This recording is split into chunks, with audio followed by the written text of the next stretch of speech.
Hey, hey, hey. Hello, hello, hello. We're back. It has been a long 2 weeks off, but week 13 was a rough week for most of us. The high score in Fan TV League was 70. I think two or three people had it. I had 59. No change in the top five. Steve B jumped to 6. Jose Holiday went to 7. I stayed at 8. Chris Whalen in 9, and my friend Aaron at Revs Rumors is in 10. So that's the top 10. The bottom 10 is probably pretty dead at this point. I would guess that we have about 30 people still playing. And I only say 30 because I know Wes Kirk and Craig Baker are still playing. And they're 29 and 30. So if you're playing and you're below 30, mad respect to you. I probably would have been a quitter, but that is what it is. So we got week 14. We got every team playing. We got no double game weeks. We got a small double game week next week and an even smaller double game week in 16. So from here out, the floor is yours, Derek. I mean, this week was kind of funny for fantasy because, I ended up with 56 points with a minus 12. A couple of my players worked out really well. Chris Pontius and RJ Allen worked out really well. And then Plato, Pare, and Gerard did not work out really well. Gerard actually got injured, so I really ended up with 44, but still not bad. I mean, yeah, I raged for Gerard not playing. I was raging about getting 56 in MLS Fantasy, but I didn't rage about getting 14 in WSL. So that just shows you how bad this past week was. 14 fucking points. Yeah. So I mean, not many people did well. The average was 32 points. 32. What the fuck? Giovinco can do that in 1 week. If he's healthy. All right. So moving on to round 14. Like Sam said, every team is playing. No bye weeks, no double game weeks, and then you got LA Galaxy, New York Red Bulls, Philadelphia Union, and RSL in 15. And then in week 16, you have the New England Revolution and New York City FC for the double game weeks. So for this week, you may want to consider adding players from those teams. Let's see, do any of them play at home? New York City plays at home, RSL plays at home, and the Red Bulls play at home. So those are the three teams I'm actually looking at more. But any of those six teams, if you can get a player in there and take out a struggling player like a Mauro Diaz who really hasn't done much of anything the past few weeks. Dallas is just they're struggling. They're not winning at home. They're getting a bunch of draws, which is never a good thing for Dallas because they're almost unbeatable at home. So, yeah, that being said, I kind of like David Villa this week. NYC, they're always better at home. There's always goals in those games. Villa's on fire, except for that PK he sent up into orbit. Which benefited us, so I'm cool with it. Yeah, it's whatever. And then Philadelphia is kind of a weird story. The fantasy options from the beginning of their year are starting to play terrible. Sapong hasn't done much of anything in about 4 weeks. Nope. I still have him on my team because of that double game week. I'm not going to drop him until after the double game week unless I can find a way to pick up Bradley Wright Phillips. But he's not doing anything. No, he's had 3 points or less in basically in every week except for the double game week and 10 since week 8.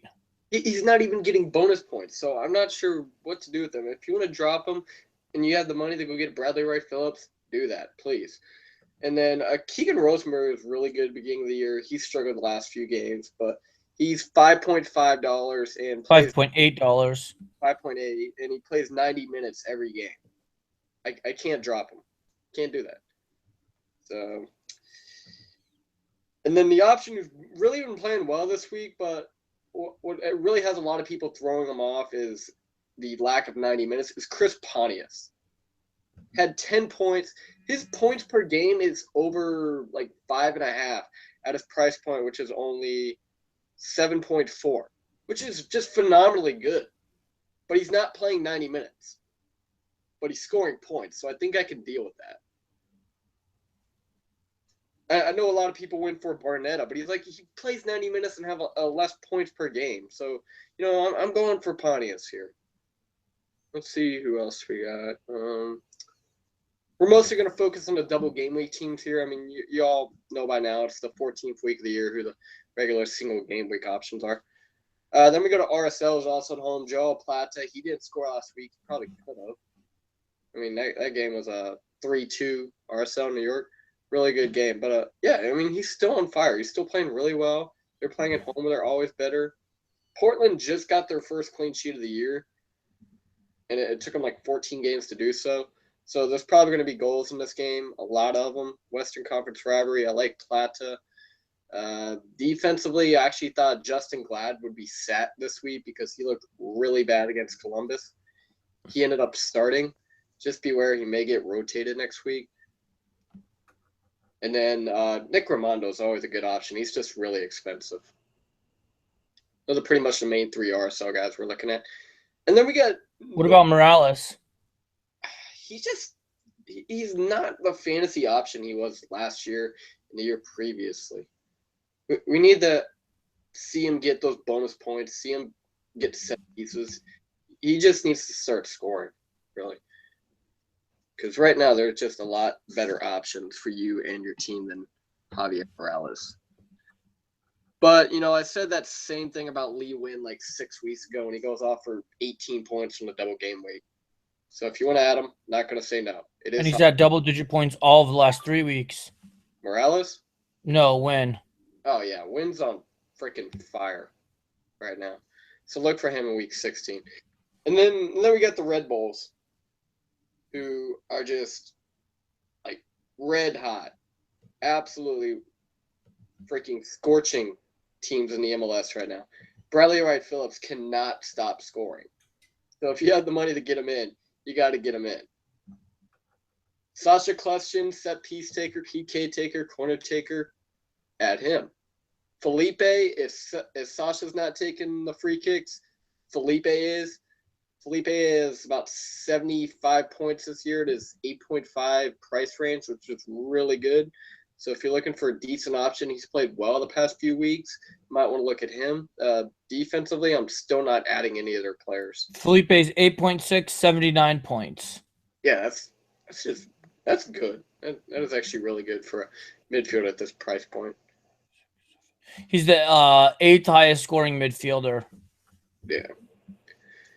So, I mean, that being said, I got some other options. I got RJ Allen from New York City SC. Attacking right back opposite Rana Matarrita, a lot cheaper than Matarrita, and has played really well the past few weeks. 9 and 6 in his past 2 games. Okay. Basically, the only game where he's played more than 60 minutes where he didn't do well was the New York Derby game. None of them did well, fuckers. I mean, in games he's played 60 minutes or more, where you get that second point for 60 minutes, he's had 13, 8, 5, -1, 9, and 6. You can throw the -1 out because 7-0 is never happening again. Or maybe it will because NYC sucks. But still, I mean, those are good point totals. Yeah. And then you got anyone from the Colorado defense who's really good. The U.S. advanced in Copa America, so Kofi Opare should get another start this week. Hopefully, they're away at Houston, who just can't do much of anything. Oh, Houston's at home versus DC. Yeah, they're at Houston, right? Yeah. Oh, DC is at Houston. Yeah. Yeah. Okay, you were just talking about Colorado. Other than that, for those of you who dropped Giovinco, he actually did come on in the Canadian Cup game as a sub. So you can keep an eye on that. Hopefully Gerard will play. He's had 2 weeks off. Dos Santos will play. Thank God Mr. First Touch Gyasi Zardes will not. So looking for those to have another great week. Let's see. Other than that, I mean, like the expensive player that you should look to drop is probably Mauro Diaz. Because like I said earlier, he's not really performing that well. So good option to pick up for him was Felipe. You could probably go with that. Chris Pontius. And they're all way cheaper. Steven Gerrard, if you want to go like same price point area. Piatti, if you don't have Piatti right now. If you want to go up, Lee Wynn's got that double game week in 16, and he's on fire right now. So, yeah, any of those options work for you. Captain picks. All right. I'm actually going to go with Sasha Kljestan this week. Home game, fire, set pieces. Seattle sucks. That's enough for me. I know a lot of people are going with David Villa. Some may go with like Joao Plata. Diego Valeri is always a good option. Those are probably the four that just come off my head. Right, Phillips is probably a good option. What the hell did I miss that? Yeah, if you have Bradley Wright Phillips, just give him the wristband and hope he scores twice. And he probably will, the way he's scoring right now. But yeah, other than that, that's about all I got for y'all this week. Good luck. Remember to focus on the double game weeks, week 15 and 16. I will actually not be in the country for those 2 weeks, so Sam will have your fantasy info. I trust him since he is kicking my ass this season. Beginner's luck. It is beginner's luck. So, I mean, I still got 21 weeks to catch up to him. But, yeah, he'll be here for 15 and 16. You can always tweet at me or at OC Lions Fan TV. I'll be back for week 17. All right. Well, we hope you have safe travels. We always appreciate your time. And, guys, that is all for our time. Thank you for your time. If you need any fantasy advice between now and Saturday, except for on Wednesday, Derek will not be available. I think he's going to the Open Cup game, so don't bother him on Wednesday. But other than that, you can get at him, Raise 1299. That's all we got. Peace out.